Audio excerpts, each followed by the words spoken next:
Okay students, நம்ம third lesson பார்த்துருக்கோம். 50% முடிச்சாச்சு. நம்ம தேர்ட் லெசன் டைட்டில் என்னம்மா, அதை சொல்லுங்கள்.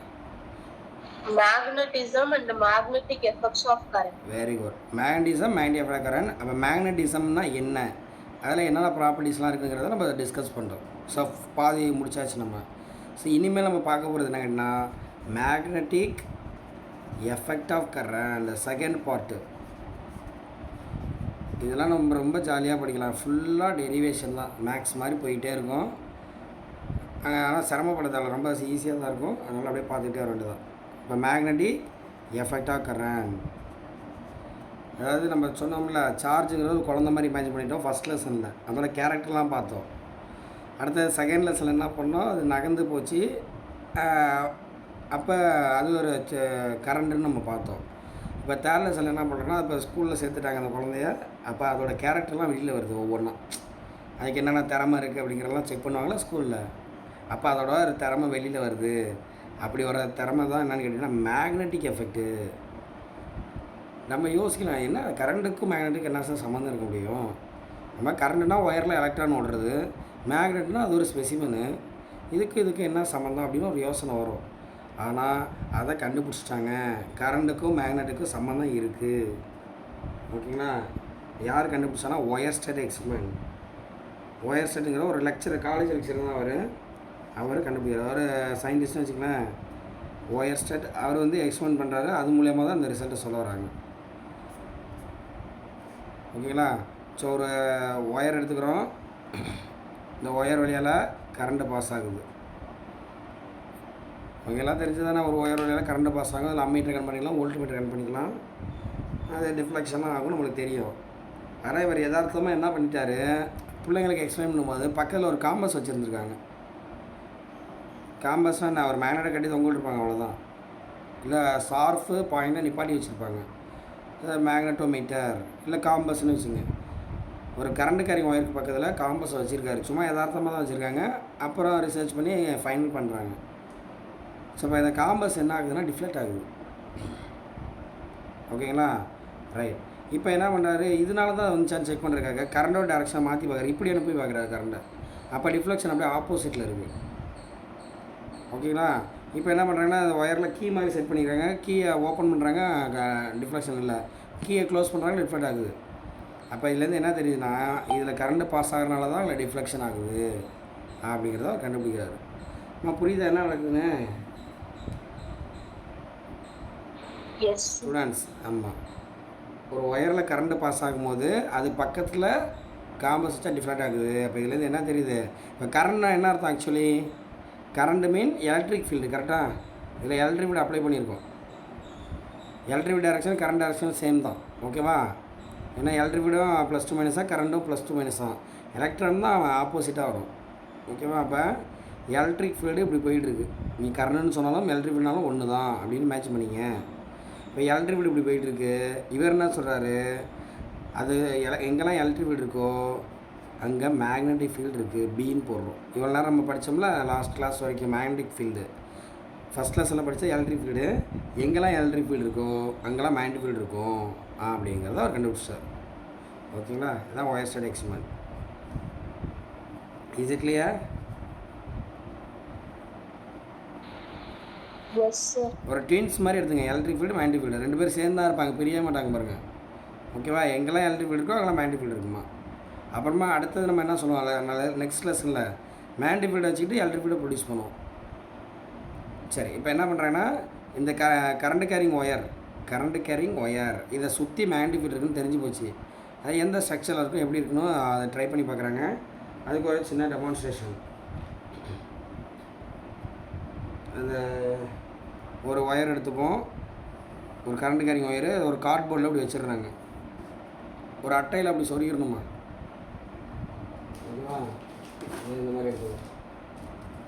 ஒரு கார்ட்போர்டு இருக்குது. இதில் நான் என்ன பண்ணுறேன், ஒரு கரண்ட் கேரிங் ஒயரை வச்சிடுறேன்.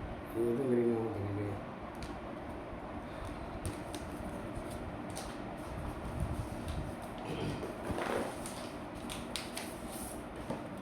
ஓகேம்மா, இது ஒரு கார்ட்போர்டுறான். இதில் என்ன பண்ணுறேன், இப்படி ஒரு கரண்ட் கேரிங் ஒயரை உள்ளே பாஸ் ஆகிற மாதிரி இப்படி செட் பண்ணிடுறேன். வச்சுட்டு கரண்டையும் பாஸ் பண்ணி விட்றேன். புரியுதா? ஒரு ஒயரை சுற்றி ஒரு ஒயரில் கரண்ட்டை பாஸ் பண்ணி விட்றேன். பண்ணிவிட்டு என்ன பண்ணுறேன்னா இங்கே அயான் ஃபில்லிங்ஸை தூவிடுறாங்க. அயான் ஃபில்லிங்ஸ் இந்த நம்ம தேங்காய் திருவுருவாங்களே சட்னி அரைக்கிறதுக்கு சின்ன சின்ன பீஸாக இருக்கும் பாருங்க, அந்த மாதிரி இரும்பில் இருக்க மாதிரி வாங்கி பண்ணிங்க அயான் ஃபில்லிங்ஸை அப்படியே தூவி விட்டுறாங்க. ஓகேவா? தூவி விட்டுட்டு என்ன பண்ணுறாங்கன்னா டக்குன்னு ஒரு லைட்டாக டச் பண்ணி விட்றாங்க. அப்போ அந்த அயான் ஃபில்லிங்ஸ்லாம் என்ன பண்ணுதுன்னா அப்படி ரவுண்டாக அது நிற்கிது. நான் என்னோடய படம் புரியலன்னா புக்ஸில் எடுத்து பார்த்துங்க, 152 இருக்கு பாருங்கள். ஒரு கரண்ட் கேரிங் ஒயரை சுற்றி எப்படி இருக்குது அயான் ஃபில்லிங்ஸு ரவுண்டாக இருக்குது, இடியாப்பா மாதிரி இருக்குது பார்த்தீங்களா? சரி அப்படி ரவுண்டாக இருக்குது அப்படின்னு சொல்கிறாங்க. சரி இப்போ இதுலேருந்து நீங்கள் என்ன தெரிஞ்சுக்கிட்டீங்க?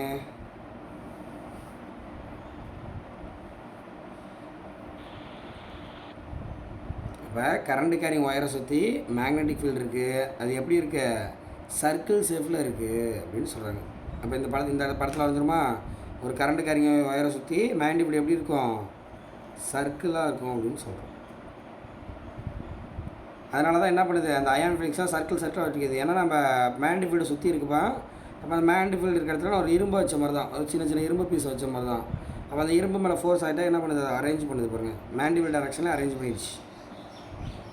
அப்போ ஒரு கரண்ட் கேரிங் ஒயரை சுற்றி எப்படி இருக்குது, மேக்னெட்டிக் ஃபீல்டு சர்க்கிளாக இருக்குது அப்படின்னு சொல்கிறாங்க. சரிங்களா? இதில் நம்ம என்ன எடுத்துக்கலாம் அப்படின்னு கேட்டிங்கன்னா டைரக்ஷன். இப்போ ரவுண்டாக இருக்குதுன்னு சொல்கிறீங்களா, கிளாக் வைஸாக இருக்கா ஆன்டி கிளாக் வைஸாக இருக்கா? அப்போ நம்மளாக தான் எடுத்துக்கணும். அதை கொடுத்துருக்காங்க இங்கே அப்வர்ட் ஆன்டி கிளாக் வைஸ்.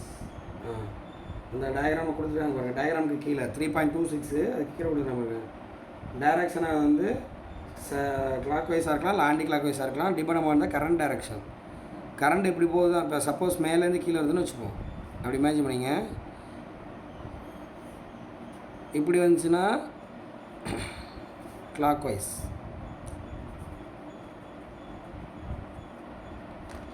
அதே சர்க்கிளாக இருக்கும் கரெக்டாக கிளாக் வைஸ் போட்டுங்க. ஏன்னா கரண்ட் மேலே தானே வருது, அப்படியே அங்கே மேலேருந்து வர மாதிரி நீங்கள் போட்டுங்க.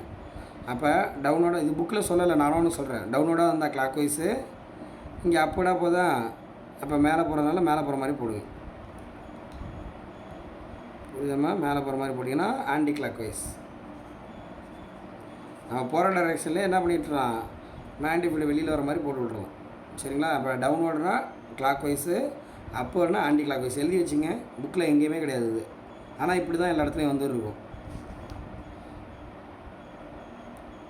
சரிங்களா? அப்வேர்டுனா சாரி, இங்கே டவுன்வேர்டுனா கிளாக் வைஸு, அப்வேர்டுனா ஆன்டி கிளாக் வைஸ்.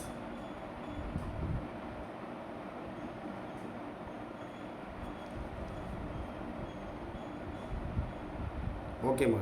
இப்போ ஒரு ஒயரை சுற்றி மேக்னெட்டிக் ஃபீல்டு இருக்குங்கிறது கன்ஃபார்ம் ஆகிடுச்சு இந்த எக்ஸ்பெரிமெண்ட்டில். ஓகேவா? இதில் எதுவும் டவுட் இருக்கா உங்களுக்கு ஸ்டூடெண்ட்ஸ்? No sir. மறுபடி தூங்கிடாங்கம்மா, அலர்ட்டாக இருங்க. ஏதாவது டவுட்ஸ்னால் கேளுங்க. அப்போ ஒரு ஒயரை சுற்றி கண்டிப்பாக மேக்னெட்டிக் ஃபீல்டு இருக்குது, டேரக்ஷன் வந்து சொல்லிட்டாங்க.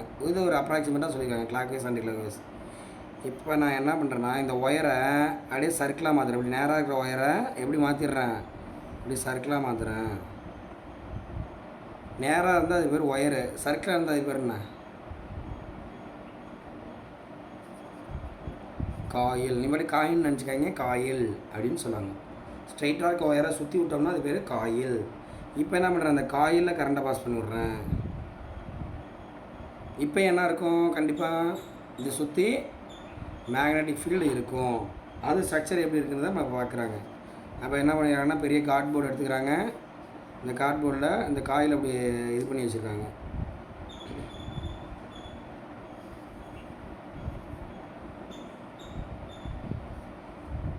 புரியுதாம்மா? இப்போ கரண்ட்டு உள்ளே போயிட்டு அப்படியே வெளியில் வந்துடும். அப்போ இதில் என்ன பண்ணுறாங்க, அயான் ஃபில்லிங்ஸ் அப்படியே போட்டுட்டு கரண்ட்டை பாஸ் பண்ணி விட்றாங்க. லைட்டாக தட்டி விட்றாங்க. தட்டி விட்டோன்னே இந்த இது எப்படி வந்து நிற்கிதுன்னு பாருங்கள். இந்த ஒயர் இடத்துலலாம் இப்படி சர்க்கிளாக நிற்கிது. அதே மாதிரி தான் இந்த ஒயர் எங்கே இருக்கோ அந்த இடத்துலலாம் அப்படி இருக்குது, சர்க்கிளாக இருக்குது. ஓகே? அந்த ரெண்டு ஒயர் நடுவில் இதோட இன்ஃப்ளூயன்ஸ் இருக்குது, இதோட இன்ஃப்ளூயன்ஸ் இருக்கும். ஆனால் நடுவில் எப்படி இருக்குன்னா அப்படியே ஸ்ட்ரெயிட் லைனாக வர மாதிரி இருக்குது. புரியுதாம்மா? டேரக்ஷன் பார்த்தீங்க, இது இப்போ அப்வேர்டாக போதா, இப்போ அப்வேர்ட்னா ஆன்டி கிளாக் வைஸில் போகும். இந்த இடத்துலலாம் ஆன்டி கிளாக் வைஸ். இந்த இடத்துல எப்படி இருக்கும், வெளில வரதுனால கிளாக் வைஸில் இருக்கும். ஓகேவா? கிளாக் வைஸ் வந்து மேலே போகிற மாதிரி தான் இருக்கும். அதனால் இந்த நடுவில் இருக்கிறது எல்லாமே மேலே போகிற மாதிரி தான் இருக்குது. மேலேனா அப்படி உள்ளே போகிற மாதிரி இருக்குது. அப்போ ஒரு சர்க்குலர் காயிலில் என்ன இருக்குது? மேக்னெட்டிக் ஃபீல்டு இருக்குது. ஆனால் அதை விட அது கொஞ்சம் வித்தியாசமாக இருக்குது பாருங்கள். இங்கே வந்து ரவுண்டாக தான் இருக்கும். நம்ம ரவுண்டாக இருக்கனால அதை எங்கேயும் யூட்டிலைஸ் பண்ண முடியுமா என்னன்னு தெரியல. ஆனால் அதை விட இது பாருங்கள், ஒரு காயிலாக இருக்கும்போது இந்த இடத்துல இருக்கிறது அந்த அளவுக்கு எஃபெக்டிவாக இருக்காது. ஆனால் நடுவில் பாருங்கள். ஸோ நடுவில் என்ன ப்ரொடியூஸ் ஆகுது? ஒரு ஸ்ட்ரெயிட் லைனில் இருக்குது பாருங்கள். அதில் இந்த இடத்துல அதிகமாக இருக்குமா? இந்த இடத்துல நான் 2 இடம் சொல்கிறேன் பாருங்கள். இது 1, இது 2. 1, 2 இந்த 2 இடத்துல எங்கே மேக்னெட்டிக் ஃபீல்டு அதிகமாக இருக்கும்? அதெல்லாம் பின்னாடி வரும்போது நம்ம கன்ஃபார்ம் பண்ணிக்கலாம். ஆனால் ஒரே மாதிரி தான் இருக்கும்னு சொல்கிறாங்க. அப்போ இது வந்து யூனிஃபார்ம் மேக்னெட்டிக் ஃபீல்டை ப்ரொடியூஸ் பண்ணுது. அதுதான் இதோட ப்ளஸ் பாயிண்ட். உனக்கு எந்த இடத்துல மேக்னெட்டிக் ஃபீல்டு அப்ளை பண்ணுமோ அங்கே என்ன பண்ணியிருப்பாங்க? காயில் வச்சுருப்பாங்க. அந்த பாருங்கள், ஃபேன் சுற்றுது உங்கள் தலைக்கு மேலே. அந்த ஃபேனுக்குள்ளே காயில் தான் சுற்றி வச்சுருப்பாங்க. ஓகேவா? நம்ம அந்த காயில் கரண்ட்டை பாஸ் பண்ணும்போது மேக்னெட்டிக் ஃபீல்டு ப்ரொடியூஸ் ஆகும். இந்த மேக்னெட்டிக் ஃபீல்டு வச்சுட்டு தான் அது என்ன பண்ணுவோம்? வரும் பார்ப்போம். மேக்னெட்டிக் ஃபீல்டு வச்சு தான் சுற்றும். சரி, ரைட்மா. சரி, அப்போ ஒரு ஸ்ட்ரெயிட் ஒயராக இருந்தாலும் சரி, சர்க்குலர் காயிலாக இருந்தாலும் சரி, அதில் நீ கரண்ட்டை பாஸ் பண்ணிங்கன்னா அங்கே மேக்னெட்டிக் ஃபீல்டு இருக்கும். இந்த சேஃப் மட்டும் கிடையாது. நீங்கள் எந்த சேஃப் எடுத்துக்கிட்டாலும் கரண்ட்டுன்னு ஒன்று பாஸ் பண்ணிட்டீங்கன்னா அங்கே என்ன இருக்கும்? கண்டிப்பாக மேக்னெட்டிக் ஃபீல்டு இருக்கும். மேபி யூனிஃபார்ம் ஆர் நான் uniform, but definitely it will be the magnetic field. That means when there is a electric field, there is a magnetic field. Is it clear? Yes, sir. Okay. So இப்போ electric field வெக்டாரா ஸ்கேலாரா? electric field. Tell me now, vector or scalar? electric field.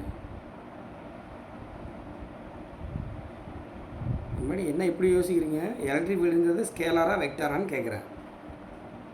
ஒருவேளை நீ பேசுன்னு கேட்கலையோ students?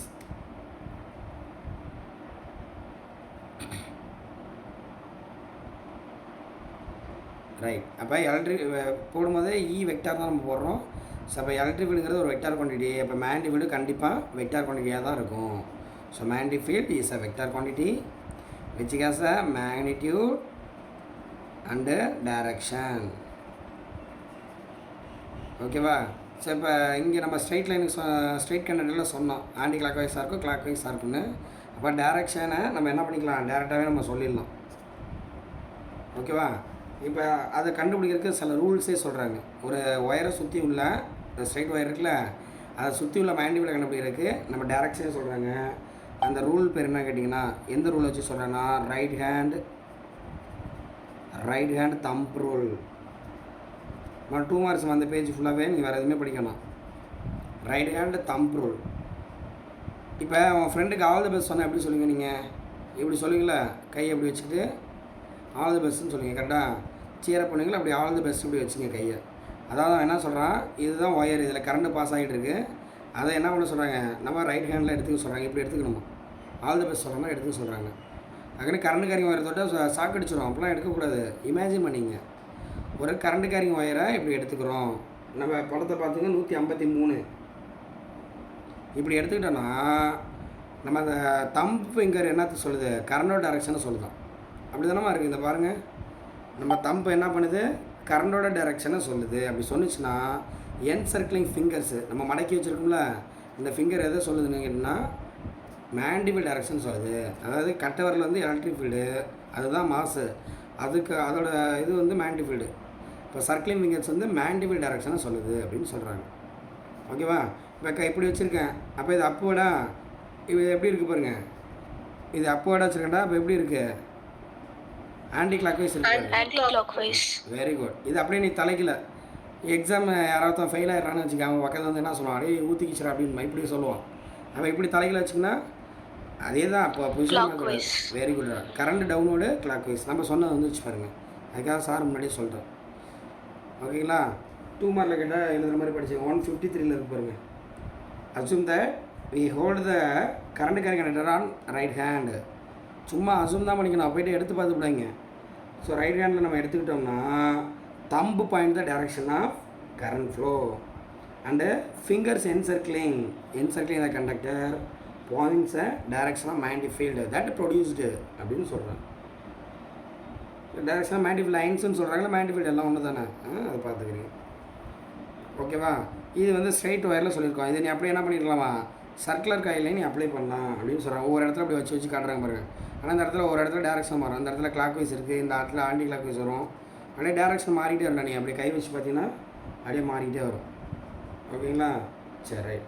So இப்படி ஒரு rule இருக்குது. எனக்கு இந்த rule பிடிக்கல சார், அடிஷனலாக வேறு ஏதாவது ரூல் சொல்லுங்கள் அப்படின்னு கேட்டிங்கன்னா இன்னொரு ரூல் கூட இருக்குமா. Maxwell right hand Garg screw rule அப்படிங்கிறாங்க. மேக்ஸ்வெல்னு ஒருத்தர் சொல்லியிருக்காரு.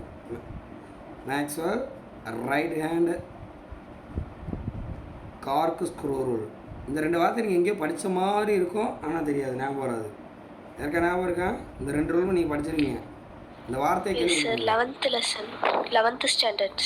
எஸ் 11th ஸ்டாண்டர்டில் அந்த இது வெக்டார் ப்ராடக்ட் ஸ்கேலார் ப்ராடக்ட் வரும்ல, அதில் அந்த வெக்டார் ப்ராடக்ட்டில் இந்த ஏ வெக்டார் கிராஸ் பி வெக்டார், இது ஒரு சி வெக்டார் கொடுக்கும் கரெக்டாக. இந்த சி வெக்டாரோட டேரக்ஷனை கண்டுபிடிக்க, சி வெக்டாரோட டேரக்ஷன் கண்டுபிடிக்கிறதுக்கு 2 ரூல் இருக்கும். ரைட் ஹேண்ட் தம்ப் ரூலு இல்லை right hand Garg screw rule. So அதை தான் இது சொல்ல வருது. அப்போ இது 2 பர்பெண்டிகுலராக இருந்துச்சுன்னா அந்த ரிசல்ட் வந்து இன்னொரு பர்பெண்டிகுலராக இருக்கும் அப்படின்னு சொல்லுவாங்க. ஓகேவா? இதே தான் நம்ம என்ன பண்ணுறோம்னா இங்கே அப்ளை பண்ணுறோம். ரைட் ஹேண்ட் தம்ப் ரூல் நம்ம பார்த்தாச்சு. இந்த ஒயரை சுற்றி நம்ம என் சர்க்கிளிங் ஃபிங்கர்ஸ் வச்சுருக்கோம்னா அதோட டேரக்ஷனுக்குன்னு சொன்னோம். Right hand Garg screw rule. Screw இப்போ நம்ம ஹோல்ட் பண்ணி ஸ்க்ரூ முடுக்குவாங்க தெரியுமா? இப்போ ஒரு ஆணி அடிக்காமல் என்ன பண்ணுறோம், ட்ரில்லு போட்டுட்டு ஸ்க்ரூவை வச்சு இப்படி ஸ்க்ரூவை முடுக்குவாங்க. இதான் ஸ்க்ரூன்னு வச்சுங்களேன். நான் சார் என்ன பண்ணுறேன், ஸ்க்ரூவை அப்படி முடுக்குறேன். இப்போ ஸ்க்ரூ என்ன பண்ணிகிட்டே இருக்கோம், உள்ளே இறங்கி போயிட்டே இருக்கோம் சவுத்துக்குள்ளே, கரெக்டாக? அப்போ நம்ம ஒரு ஸ்க்ரூ, அதுவும் எந்த ஸ்க்ரூன்னு சொல்லியிருக்காங்க, ரைட் ஹேண்டு கார் ஸ்க்ரூ. அப்போ ரைட் ஹேண்டில் சுற்றுற மாதிரி ஸ்க்ரூ எடுத்துக்கணும். ஸ்க்ரூவில் நிறைய விதமான ஸ்க்ரூ இருக்குமா. ஸ்க்ரூ இப்படியும் சுற்றுற மாதிரி இருக்கும், சில இது லூஸ் பண்ணால் தான் டைட் ஆகிற மாதிரி இருக்கும். ஓகேவா? அதுக்கேற்ற மாதிரி கட் பண்ணியிருப்பாங்க. அதை நீங்கள் ரைட் ஹேண்டு ஸ்க்ரூ எடுத்துங்க. அப்போ ஸ்க்ரூவை திரும்பும் போது என்ன ஆகும், ஸ்க்ரூ உள்நோக்கி நகரும். அப்படின்னா உள்நோக்கி நகர டேரக்ஷன் கரண்ட் டேரக்ஷன் எடுத்துக்கிட்டோம்னா சுற்றக்கூடிய டேரக்ஷன் நம்ம என்ன எடுத்துக்கிறோமா, மேண்டிபிள் டேரக்ஷன் எடுத்துக்கிறோம். இப்போ உள்ள நகரத்தில் இப்போ இன்வேர்டு, அப்போ நம்ம இப்படி தானே சுற்றுறோம், anti clock wise, sorry clockwise, இன்னொன்னா ஆன்டி கிளாக் வைஸ் அப்படி வருது. ஓகேவா? இதை நான் என்ன பண்ணுறேன், லூஸ் பண்ணுறேன். அப்படி லூஸ் பண்ணுறேன்னா இது வெளியில் வருமா, அப்போ அப்வேர்டு, அப்போ அப்வேர்டு ஆன்டி கிளாக் வைஸ் வந்துடுது பாருங்க கரெக்டாக.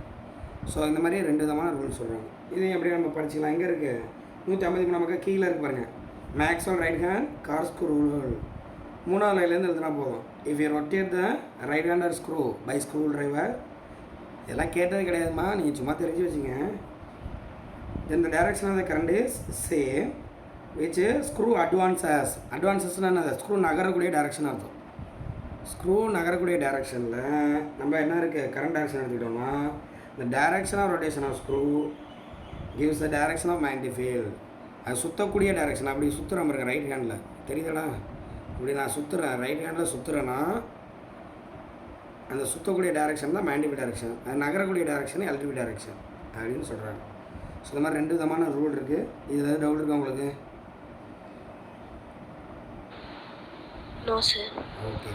So what we conclude here, it may be a straight wire or circular coil, but there should be a magnetic field in form of circles அப்படிங்கிறாங்க.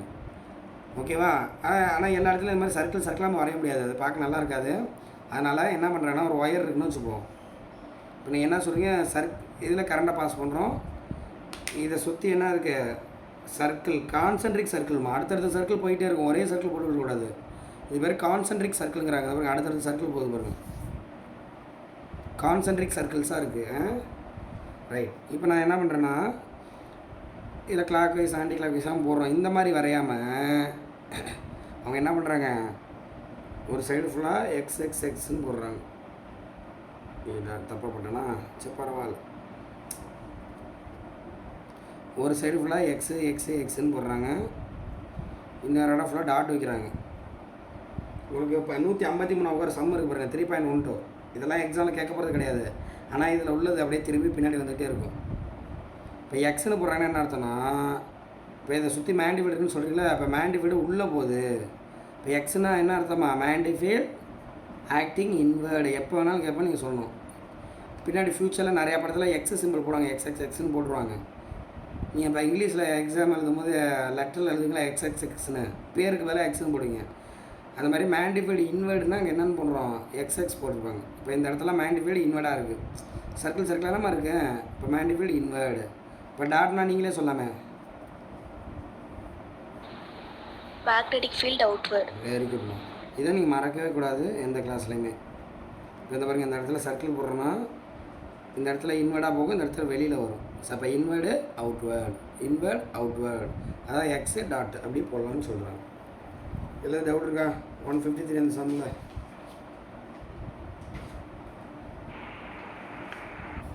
இல்லை டவுட் இருக்காம்மா? சேசன்னோ? No sir. ஓகேடா. அப்போ நம்ம என்ன பண்ணிட்டோம், ஒரு ஒயரை சுற்றி மேக்னெட்டிக் ஃபீல்டு இருக்குதுன்னு சொன்னோம். அப்போ மேக்னெட்டிக் ஃபீல்டுனா வெக்டார் குவான்டிட்டி சொல்லியிருக்கோம். மேக்னிடியூடு இருக்குது, டைரக்ஷன் இருக்குது. டைரக்ஷன் கண்டுபிடிக்க 2 ட்ரிக்கு சொல்லியிருக்கோம். உனக்கு எது புரியுதோ அதை வச்சுட்டு என்ன பண்ணிக்கலாம், நீ டைரக்ஷனை கண்டுபிடிச்சலாம். டைரக்ஷன் பிரச்சனையே கிடையாது. ஆனால் இப்போ இருக்கக்கூடிய பிரச்சனையாக இருக்குன்னா மேக்னெட்டிக் ஃபீல்டு. ஏன்னா நம்ம என்ன சொல்லியிருக்கோம், சுற்றி இருக்கக்கூடிய மேக்னெட்டிக் ஃபீல்டு நான் யூனிஃபார்ம். இங்கே வந்து நடுவில் தான் யூனிஃபார்ம் சொல்லியிருக்கேன். இங்கே அந்த ஒயர் இருக்குது, இங்கே பாருங்களேன், போக போக வேல்யூ குறையலாம், இல்லை மேபி அதிகமாகிட்டே போகலாம். இந்த இடத்துல ஒரு வேல்யூ இருக்கலாம், மேபி இந்த இடத்துல இன்னொரு வேல்யூ இருக்கலாம். அப்போ இதெல்லாம் நான் யூனிஃபார்ம். அப்போ இந்த இடத்துல நான் என்ன பண்ண போகிறேன், இந்த மேக்னிடியூடை கண்டுபிடிக்க ஃபார்முலா வேணும். ஃபிசிக்ஸ்னாலே ஃபார்முலா தான், ஓகேவா? அதனால் இனிமேல் நம்ம என்ன பண்ண போகிறோம், நிறைய கேசஸில் மேக்னெட்டிக் ஃபீல்டோட வேல்யூ கண்டுபிடிக்க போகிறோம். ஸோ இப்போ நம்மளோட எய்ம் என்னது, மேக்னெட்டிக் ஃபீல்டோட வேல்யூ என்ன, ஒரு இடத்துல வேல்யூ எப்படி கண்டுபிடிக்கிறது. அப்போ கண்ணாலாம் பார்க்க முடியாது, எலக்ட்ரிஃபைடையும் பார்க்க முடியாது, மேக்னெட்டிஃபைடையும் பார்க்க முடியாது. இருந்தாலும் நம்ம ஆளுக்கு என்ன பண்ணியிருக்காங்க, ரிசர்ச் பண்ணி அதை கண்டுபிடிக்கிறதுக்கான ஃபார்முலாவை டெரிவ் பண்ணியிருக்காங்க. ஓகேவா? நம்ம 1 by 1 பார்ப்போம். ஒரு ஒயரை சுற்றி எவ்வளோ மேக்னெட்டிக் இருக்கும், ஒரு காயிலை சுற்றி எவ்வளோ மேக்னெட்டிக் இருக்குன்னு நம்ம பார்க்க போகிறோம். ஓகேவா? அதை பார்க்குறதுக்கு முன்னாடி எல்லாத்துக்குமே ஒரு ஃபார்முலா தேவைப்படும்ல, அதை கண்டுபிடிக்கிறதுக்கு ஒரு ஃபார்முலா. சரிங்களா? இந்த மேக்னெட்டிக்லாம் கண்டுபிடிக்கிறதுக்கு முன்னாடி நம்ம என்ன பண்ணுறோம், ஏன்னா இப்போ ஒரு ஒயர், பெரிய ஒயர் எடுத்துகிட்டு வச்சுங்க, ஃபுல்லாகவே கரண்ட் பாஸ் ஆகும். நான் அவ்வளோ பெரிய ஒயர்லேயே நான் டக்குன்னு கண்டுபிடிச்சிட முடியாது. அதனால் நம்ம என்ன பண்ணுறோன்னா ஒரு சின்ன லாஜிக் அப்ளை பண்ணி பார்க்குறாங்க. இப்போ நம்ம சமைச்சிட்டு இருக்கோம். ஸோ வீட்டில் சாதம் வடிக்கிறாங்க. சாதம் வெந்துருச்சா இல்லைன்னு எப்படி பார்ப்பீங்க? இந்த கொஸ்டின்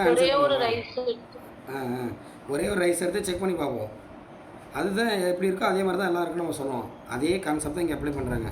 ஒரு சின்ன எலமெண்டல் லென்த் எடுத்துக்கிறாங்க. ஒரு பெரிய ஒயர்பான், நம்ம தெருவில் இபி லைன் போதில் அதில் தான் கரண்ட் பாஸ் ஆகி போய்ட்டு எலக்ட்ரிக் இருக்குது, அதை சுற்றி மேக்னெட்டிக் இருக்கும்.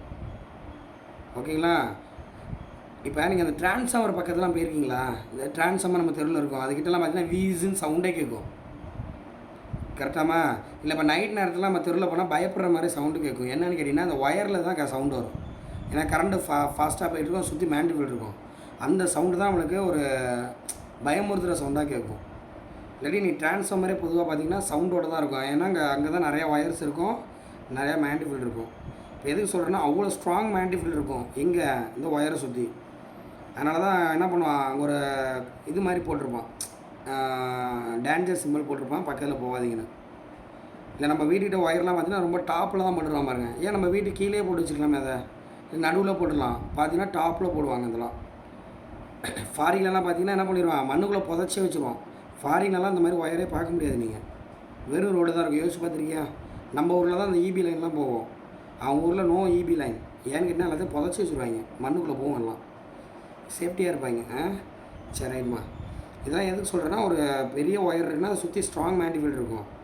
அவ்வளோ பெரிய மேக்னெட்டிக் ஃபீல்டை உன்னால் கண்டுபிடிக்க முடியாது. அதுக்காக என்ன பண்ணுறீங்க, ஒரு சின்ன லெங்த் எடுத்துக்கிட்டு இதில் உள்ள மேக்னெட்டிக் ஃபீல்டை கண்டுபிடிக்க சொல்கிறாங்க. அதை டிபின்னு வச்சுப்போம், ஸ்மால் மேக்னெட்டிக் ஃபீல்டு டிபி. அந்த டிபியை கண்டுபிடிச்சா நீங்கள் என்ன பண்ணிடலாம், டோட்டல் மேக்னெட்டிக் ஃபீல்டு பியை கண்டுபிடிச்சிடலாம் அப்படின்னு சொல்கிறாங்க. புரியுதா சார் சொல்கிற கான்செப்ட்டு? டிபிலேருந்து பி எப்படி கண்டுபிடிப்பீங்க சொல்லுங்க பார்ப்போம். இன்டகிரேஷன். வெரி குட்மா, சூப்பராக சொல்கிறீங்களா? அதுக்கு தான் மேக்ஸில் இன்டகிரேஷன் படிக்கிறீங்க. ஒரு சின்ன வேல்யூ கண்டுபிடிச்சிங்கன்னா லிமிட் மட்டும் போட்டால் போதும். இதுலேருந்து இது வரைக்கும் உள்ள லென்த் இன்டகிரேஷன் பண்ணிங்கன்னா மேக்னெட்டிக் ஃபீல்டு கிடச்சிடும். ஓகேவா? அப்போ நம்ம என்ன பண்ண போகிறோம், லேட்டரில் நம்ம பியை கண்டுபிடிக்க போகிறோம். ஸோ ஃபஸ்ட்டு டிபியை கண்டுபிடிக்க போகிறோம். ஒரு ஸ்மால் லென்த்தால் எவ்வளோ மேக்னெட்டிக் ஃபீல்டு இருக்கும் அப்படின்ட்டு. புரியுதா எந்த ரூட்டில் போயிட்டு இருக்குன்னு? ஸோ டிபியை கண்டுபிடிச்சி தான் நம்ம பியை கண்டுபிடிக்க போகிறோம். ஸோ அப்போ டிஏ கண்டுபிடிக்க என்ன சார் ஃபார்முலா? டிபியை கண்டுபிடிக்கிறதுக்கு ஒரு ஃபார்முலா இருக்குது, ஒரு லா இருக்குது.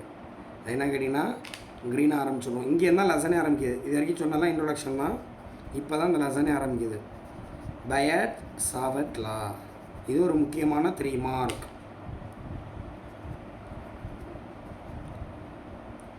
அதாவது ஒரு ஸ்ட்ரெயிட் ஒயர் எடுத்துக்கணும். ஸ்ட்ரெயிட் ஒயர்னு எடுத்துக்கிட்டால் மேக்னெட்டிக் ஃபீல்டு இருக்கும். கரண்ட்டை பாஸ் பண்ணுறோம், அதை சுற்றி மேக்னெட்டிக் ஃபீல்டு இருக்கும்.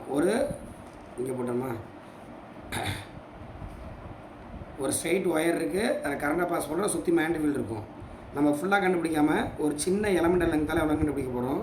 இது not only for straight wire, எல்லா சேஃபான ஒயருக்கும் பொருந்தும்.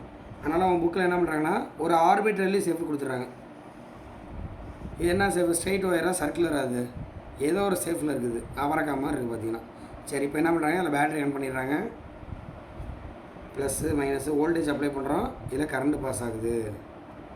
ஒரு ஆர்பிட்ரரி சேஃப்டு ஒயர் எடுத்திருக்கோம், இதில் கரண்ட்டை பாஸ் பண்ணி விட்டீங்க. அப்போ இதை சுற்றி என்ன இருக்கும், கண்டிப்பாக மேக்னெட்டிக் ஃபீல்டு இருக்கும். நீ டைரக்ஷன் கண்டுபிடிக்கிற ரூல் இருக்குது, ரைட் ஹேண்ட் ரூலை யூஸ் பண்ணி கண்டுபிடிச்சிக்கலாம். இப்போ இந்த இடத்துல பார்த்தீங்கன்னா மேக்னெட்டிக் ஃபீல்டு எப்படி இருக்கும், அப்போ தான் அப்போ ஆன்டி கிளாக் வைஸ் போகும்.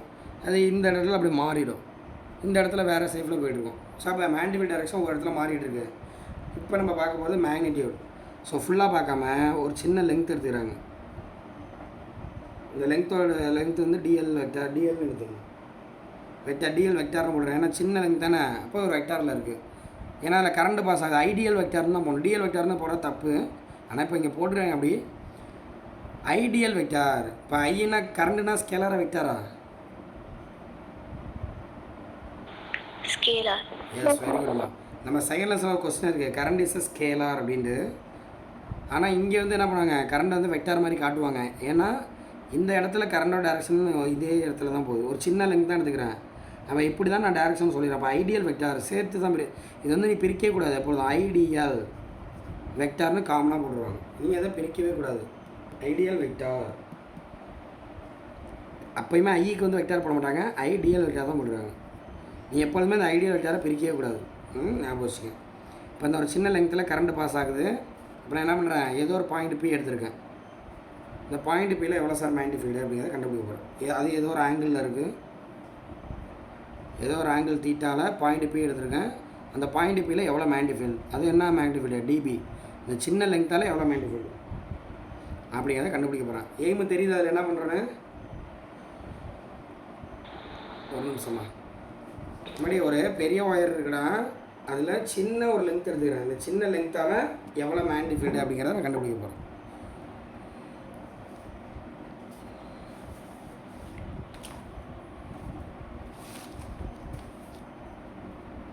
ஓகே, அப்போ அந்த பயாட் அண்ட் சாவர்ட் 2 பேருமா, 2 சயின்டிஸ்ட் இருக்காங்க. அவங்க 2 பேரும் சேர்ந்து என்னதை கண்டுபிடிச்சாங்கன்னா, இந்த இடத்துல மேக்னெட்டிக் ஃபீல்டு இருக்குல்ல, இதோட லெங்க்த்து டிஸ்டன்ஸ் வந்து ஆர்னு எடுத்துங்க. இந்த மேக்னெட்டிக் ஃபீல்டு டிபி வந்து அவங்க கண்டுபிடிச்சிக்காம இருக்கும். இது எல்லாமே உனக்கே தெரிஞ்ச மாதிரி தான் இருக்கும். டேலிவோஸ் டு கரண்ட், ஐக்கு டேலிவோஸ் சொல்லலாம், அப்புறம் டிஎலுக்கு டேலிவோஸ் சொல்லலாம். அப்புறம் இங்கே ஒரு தீட்டா வர எடுத்துருக்கோம்ல, அந்த தீட்டாவுக்கு டேலிவோஸ் சொல்லலாம். அப்புறம் டிஸ்டன்ஸுக்கு எப்படி இருக்குன்னு நினைக்கிறீங்க நீங்கள்? டிஸ்டன்ஸ் டேரெக்டாக இருக்குமா இன்வெர்ஸாக இருக்குமா? இன்வெர்ஸ். கண்டிப்பாக இன்வெர்ஸ். போக போக குறைஞ்சிரும்ல வேல்யூ. அப்போ அதுவும் எப்படி சொல்கிறாங்கன்னா ஸ்கொயரில் இருக்குது. ஸோ திஸ் இஸ் கால்டு பைட்ஸ் ஆகலாம். 2 மார்க்கில் கேட்டாங்கன்னா அழகாக தட்டிடலாம். 2 மார்க்லையும் கேட்பாங்க ஸ்ட்ரெயிட் பைட்ஸ் ஆகலாம். நீ ஒன்றும் பண்ணலாம், அந்த ஃபார்முலா எழுதுகிறேன், டிபி டெலிவஸ் to I dl sine theta by R square. இதை மறக்கவே கூடாது. இந்த ஈக்குவேஷன் இனிமேல் ஒரு 10 பக்கத்துக்கு வந்துக்கிட்டே இருக்கும், அதனால தெரிஞ்சு வச்சுங்க. ஸோ ஒரு ஸ்மால் எலமெண்டால் அப்போ ஒரு டெஃபினேஷன் எழுதுகிறோம். The magnetic field due to small current element which has a length dl. அப்படி ஒரு பெருசாக லைன் வரும். இந்த படத்துக்குள்ள ஒரு பேராக இருக்கு பாருங்க, அதை எழுதிட்டு தான் நான் பாயிண்ட்டை சொல்லணும், இல்லாட்டி தப்பாக போயிடும். Biot and Savart experimentally observe that the magnitude of magnetic field dB at the point பின்னு சொல்கிறாங்க. பாயிண்ட் பியில் உள்ள மேக்னெட்டிக் ஃபீல்டு டிபி, அது எப்படி இருக்குது, at the distance R due to current element அப்படின்னு சொல்கிறாங்க பாருங்க. ஸ்மால் எலமெண்டல் லெங்க்த்து, இந்த ஸ்மால் எலமெண்டல் லெங்க் அளவில் magnetic field DP டேர்லி goes to current, டேர்லி goes to elemental length, டேர்லி goes to sign of the angle. அது ஆங்கிள்னால் எதுக்கு இருக்குது, டிஎலுக்கும் R வெக்டாருக்கும். Sign of the angle between TL and or vector and inverse goes to square of the distance. அது வரைக்கும் எழுதும். இது ஒரு 2 mark. நீங்களே லாஜிக்கலாக யோசிச்சு பாருங்கள். அதிகமாக கரண்ட்டை பாஸ் பண்ணால் அதிகமாக மேக்னெட்டிக் ஃபீல்டு இருக்கும். ஓகேவா? கம்மியாக பண்ணால் கம்மியாக தான் இருக்க போகுது. அது மாதிரி லென்த்து நான் சின்ன லென்த் எடுத்துக்கினா கம்மியாக தான் இருக்கும். அதே பெரிய லென்த்தாக எடுத்துக்கினா நிறையா மேக்னெட் இருக்கும். அதே மாதிரி தீட்டா வந்து சைன் தீட்டா பொறுத்து வேரி ஆகுதுன்னு அவங்க கண்டுபிடிச்சிட்டாங்க. அதை நம்ம ஃபைனலைஸ் பண்ணிடுவோம். இதுக்கெல்லாம் ப்ரூஃப் இருக்கும் அவங்களுக்கு. ஓகே, இதெல்லாம் அவங்க ஒரு வருஷம் 2 வருஷம் கஷ்டப்பட்டு கண்டுபிடிச்சிருப்பாங்க. நம்ம ஒரே கிளாஸில் அதை ஈஸியாக படிச்சுட்டு போகிறோம். இது ஆஸ் யூஸ்வல் என்னது தான் டிஸ்டன்ஸுக்கு இன்வெர்ஸ் ஃபங்க்ஷன். இதில் எதாவது டவுட் இருக்கா உங்களுக்கு? No sir. ஓகேம்மா. இப்போ டேலி பஸ்ஸில் ஈக்குவலாக மாத்திரம் ஒரு கான்ஸ்டன்ட் வரும். அதை கேன்னு எடுத்துக்கிறாங்க. So I dl sine theta by R square. கேனாலே உங்களுக்கு தெரியும் வேல்யூ. நம்ம மேக்னெட்டிக் ஃபீல்டை பொறுத்த வரைக்கும் value mean expression mu naught by 4π I dl sine theta by R square. இப்போ நான் என்ன தான் மேக்னெட்டிக் ஃபீல்டோட மேக்னெட்டிக் தான் இருக்கேன். இது ஒரு வெக்டாரு, அதனால் வெக்டார் ஃபார்மில் எழுதுகிறோம். இப்போ dB vector mu naught by 4π அப்படியே இருக்கட்டும். இப்போ ஐடியல் சைன் தீட்டான்னு இருக்குது.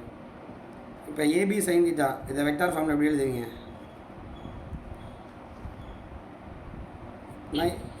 ஏ vector cross B vector. Very good, cross B vector. அந்த மாதிரி இந்த ஐடியல் சைன் தீட்டா இருக்குல்ல, இது ஐடியலை பிரிக்கக்கூடாதுன்னு சொல்லி நீங்கள் என்ன பண்ணிடுவீங்க? ஐ வெக்டார் டிஎல் வெக்டார்னு போட்டுருவீங்க.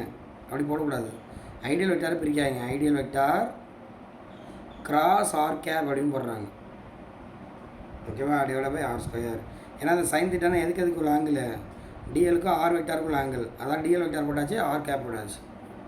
ஆர் கேப் தானே அந்த பொசிஷன் வெக்டார், அதனால் ஆர் கேப் போட்டுருக்காங்க. ஸோ இது வந்து வெக்டார் ஃபார்மாக 2 ஃபார்மில் இருக்குது. அதை பார்த்துங்க. சப்போஸ் 1 மார்க்கில் கூட கேட்கலாம், எந்த ஃபார்மில் வந்து கரெக்டு பைட் சாஃப்ட்வேர்னா எக்ஸ்பிரஷன் தானே இதை கொடுத்துருவான். இதில் ஐடியல் வெக்டார் சேர்த்தே வெக்டார் போட்டிருப்பான். ஆர் கேப் போட்டு இங்கே ஆர் க்யூப் போடுவாங்க. இல்லை ஆர் கேப்பை இங்கே போட்டுட்டு ஐடியல் அங்கே போடுவான். அதனால் பார்த்து கேர்ஃபுல்லாக இருக்கணும். ஸோ 2 விதமான ஃபார்முலா இருக்குது. இது வரைக்கும் போகுதுண்டா. இது வந்து ஒரு 3 மார்க்குடா. ஒரு சின்ன லெங்க்த்தால் எலமெண்ட் லெங்க்த்தால் உள்ள மேக்னெட்டிக் ஃபீல்டு டிபி, அதுக்கான ஃபார்முலா இது. சரிங்களா? அப்போ டிபி கண்டுபிடிச்சாச்சு. இது வரைக்கும் நீங்கள் எழுதுனா போதும் 3 மார்க்கு. அப்போ மேக்னிடியூடுக்கு ஃபார்முலா இருக்குது, வெக்டார் ஃபார்முக்கு ஃபார்முலா இருக்குது. டைரக்ஷன் வந்து ரைட் ஹேண்ட் ரூலில் யூஸ் பண்ணிக்கலாம். ரைட் ஹேண்டு தம்ப் ரூல் அதை போட்டு காட்டிடுறாங்க பாருங்க. யூஸிங் ரைட் ஹேண்ட் ரூலில் யூஸ் பண்ணி கூட என்ன பண்ணிக்கலாம்? ஐடியல் வெக்டாரில் நீ இப்படி கட்டாரில் வச்சுக்கணுமா, இந்த என் சர்க்கிளிங் ஃபிங்கர்ஸோட டேரக்ஷன் வச்சுட்டு நீ மேக்னெட்டிக் ஃபீல்டை கண்டுபிடிச்சிக்கலாம் அப்படின்னு சொல்கிறாங்க. So that's ஆல்மா.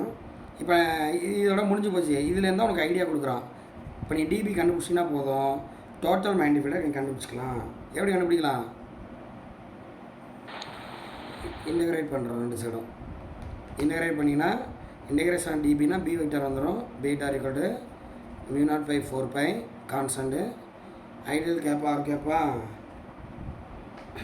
மியூ ஐ கூட கான்ஸ்டன்ட் தான், நம்ம தானே அனுப்புகிறோம். மியூ நாட் ஐ பை 4πன்னு வந்துடுது. இன்டகிரேஷனாக dl vector r cap divide by R square. இன்னும் இன்டகிரேட் பண்ணலை, ஜஸ்ட் அவன் சொல்கிறான். இன்டகிரேட் பண்ணி நீங்கள் என்ன பண்ணிக்கலாம்? கண்டுபிடிச்சிக்கலாம் அப்படின்னு சொல்கிறாங்க. அடுத்ததில் கே சொல்லியிருக்காங்க பாருங்க. ஏன்னா சைன் தீட்டா பேஸ் பண்ணி தான் இருக்குது. அப்போ நான் என்ன பண்ணுறேன்னா தீட்டா 0ன்னு எடுத்துக்கிறேன். அம்மா இது 1 மார்க்குடா, தெரிஞ்சு வச்சுக்கோ. Theta equal to 0. அப்போ சைன் 0 என்ன ஆயிரும்? அந்த மேக்னிடியூட் வந்துடுங்க. சைன் 0 என்ன ஆயிரும்? 0. அப்போ டிபியோட வேல்யூ 0. அப்படின்னா என்ன அர்த்தம்? இப்போ ஒரு உதாரணத்துக்கு தீட்டா ஈக்குவல் டு 0னா என்ன மீனிங்கு? அந்த பாயிண்ட் எங்கே இருக்கும்? இந்த டயக்ராமில் தீட்டா 0ன்னு எடுத்துக்கிறேன். அந்த பாயிண்ட் எங்கே இருக்கும்? அந்த ஒயர் மேலேயே இருக்கும். கரெக்டாக? எஸ்மா, அந்த ஒயர் மேலே இருக்கும், இல்லை ஒயருக்குள்ளே இருக்கும். அப்போ அந்த ஒயர் மேலேயே மேக்னெட்டிக் ஃபீல்டு வேல்யூ 0 அப்படின்னு சொல்கிறாங்க. அப்போ அவங்க சொல்லக்கூடிய கதை என்னன்னு கேட்டிங்கன்னா, ஒரு ஒயரை சுற்றி தான் மேக்னெட்டிக் ஃபீல்டு இருக்கும். ஒயருக்கு உள்ளே எவ்வளோ மேக்னெட்டிக் ஃபீல்டு இருக்கும்? 0. அவ்வளோதான்டா. ஒயருக்குள்ளே magnetic field 0. What is electric field? நான் தான் ஃபஸ்ட் கிளாஸ்லேயே பார்த்தோமே, கண்டக்டரோட இன்சைடில் எலக்ட்ரிக் ஃபீல்டு 0, சர்ஃபேஸில் மேக்ஸிமம் போக போக குறையும்னு சொன்னோம். இங்கேயும் அதே தான் சொல்கிறாங்க. அப்போ ஒரு ஒயரோட மேலேயும் உள்ளேயும் பார்த்தீங்கன்னா மேக்னெட்டிக் ஃபீல்டு 0, ஏன்னா டிபி 0 வருது. அப்புறமா நம்ம ஏதோ ஒரு சைன் தீட்டா எடுத்துக்கிட்டால் வேறு வேறு ஆங்கிளில் வரும்போது வேறு வேல்யூ வரும். ஏதோ ஒரு வேல்யூ போட்டிங்கன்னா I dl sine by R square அப்படின்னு சொல்லி முடிக்கிறாங்க. ஓகேவா? அப்போ ஒரு கண்டக்டர் இருக்குன்னா, கரண்ட் கேரிங் கண்டக்டர் இருக்குன்னா, இன்சைடில் எலக்ட்ரிக் ஃபீல்டு 0, மேக்னெட்டிக் ஃபீல்டு 0. சர்ஃபேஸில் எலக்ட்ரிக் ஃபீல்டு இருக்கும், ஆனால் மேக்னெட்டிக் ஃபீல்டு 0. நம்ம வெளியில் போக போக என்ன ஆகிட்டு இருக்கோம்? வேல்யூ வந்து குறைஞ்சிட்டே போயிட்டுருக்கோம் அப்படின்னு இந்த இடத்துல சொல்கிறாங்க. சரிங்களா? ரைட். இப்போ நம்ம இந்த லெசனில் மேண்டிஃபைடை பற்றி படிச்சிருக்கோம். ஆல்ரெடி எலக்ட்ரிக் நம்ம படித்தோம். எலக்ட்ரிக் மேண்டிஃபைட். அதாவது இப்போ நம்ம பார்த்தது மேண்டிஃபைட்னா பயர்ஸாக வரலாம். ஏன்னா பீனே ஆரம்பிக்க போகிறப்ப பயர்ஸாக வரலாம். எலக்ட்ரிக் படிக்கும்போது கூலும்ஸ்லாம் படித்தா ஞாபகம் இருக்குங்களா? கூலும்ஸ்லா. அப்போ கூலும்ஸ்லாவுக்கும் பயர்ஸாக இருக்குமான வித்தியாசம் என்ன? இது ஒரு முக்கியமான 3 மார்க். இல்லை 2 மார்க்கோட கேட்குறாங்க. அதனால் பார்த்து இந்த பேஜில் இப்போ 2 3 மார்க் இருக்கலாம். நம்ம இதை டெரைவ் பண்ணோம். பயர்ஸாவில் டெரைவ் பண்ணால் இது வரைக்கும் இன்டகிரேஷன்லாம் தேவையில்லை. நீங்கள் இது வரைக்கும் போட்டால் போதும். இது ஒரு 3 மார்க்கு. இது வந்து என்ன பண்ணலாம்னா கூலும்ஸ்லாம் பயர்ஸாக வித்தியாசம் என்ன, இல்லை எலக்ட்ரிஃபைடு மேண்டிஃபைடுக்கான வித்தியாசம் என்னன்னு கேட்குறாங்க. இது ஒரு 3 மார்க். சரிங்களா? சிமிலாரிட்டி அண்ட் டிஃப்ரென்ஸ் ரெண்டுத்துக்கும் உள்ள ஒத்துமை என்ன? இப்போ இங்கே எலக்ட்ரிஃபைடு வாங்கலாம் இருந்துச்சுல்லம்மா. இப்போ எலக்ட்ரிஃபைடு FQ இல்லை கூலும்ஸ்லாம் யூஸ் பண்ணி எலக்ட்ரிஃபைடு கண்டுபிடிச்சோம். முதல்ல ஃபோர்ஸ் வரும், ஃபோர்ஸ் வந்து எலக்ட்ரிஃபைடு வரும். எலக்ட்ரிஃபைடு ஃபார்முலா என்ன ஒரு சார்ஜுக்கு? 1/4πε0 Q1/r². S, Q/r². அப்போ என்ன சொல்கிற சிமிலாரிட்டின்னு பார்த்தீங்கன்னா E வந்து எப்படி இருக்கு? டேலுவஸ் சார்ஜ். இதெல்லாமே கான்ஸ்டன்ட் மேனேஜ் பண்ணிங்க. E டேலுவஸ் சார்ஜ். அதேமாதிரி இங்கே மேண்டிஃபைடு B படிக்கிறோம். B எதை டிபெண்ட் பண்ணியிருக்கு? கரண்ட்டு. ரெண்டுமே ஒரே விஷயம் தான் டிபெண்ட் பண்ணிப்பாரு. கரண்ட்னாலும் சார்ஜ்லாம் ஒன்று தானே. சார்ஜ்லாம் நகர்ந்தால் அது பேர் கரண்ட்டு. அப்போ எலக்ட்ரிஃபைடு மேண்டிஃபைடு எப்படி இருக்க? ஒரே விஷயத்தை டிபெண்ட் பண்ணியிருக்கு அப்படின்னு சொல்கிறாங்க. சரிங்களா? அப்புறம் என்ன கேட்டிங்கன்னா ரெண்டுமே இன்வெர்ஸ் R² தான். இங்கேயும் R² தான் இருக்குது, இங்கேயும் R² தான் இருக்குது. ஸோ இதெல்லாம் இதோட என்னது சிமிலாரிட்டி அப்படின்னு சொல்கிறாங்க. நமக்கு சிமிலாரிட்டி கூட முக்கியம் இல்லை, வித்தியாசம். அப்போ எலக்ட்ரிக் ஃபீல்டு மேண்டிஃபைடுக்கான வித்தியாசம் என்ன, இல்லை கூலும்ஸ்லாம் பயர்ஸாக வித்தியாசம் என்ன? ஃபஸ்ட்டு ஒன்று க்யூங்கிறது வெக்டாரா ஸ்கேலாரா? ஸ்கேலார். Very good. அப்போ இது ஸ்கேலார் சோர்ஸுங்கிறாங்க. இந்த சோர்ஸ் வந்து ஸ்கேலார் சோர்ஸு. அது ஏன்னா அது ஒரு ப்ராப்பர்ட்டி சார்ஜுங்கிறது. அது ஒரு மேக்னிடியூட் தான், அது நாட் அ வெக்டார். அப்போ இது ஒரு ஸ்கேலார் சோர்ஸாக டிபெண்ட் பண்ணியிருக்கு. இது மேண்டிஃபைடு எப்படி இருக்கு? இது ஸ்கேலார் மாதிரி தான் இருக்கும். அதுக்காக தான் சார் முன்னாடி ஒரு வார்த்தையை சேஃபாக சொல்லியிருந்தேன்.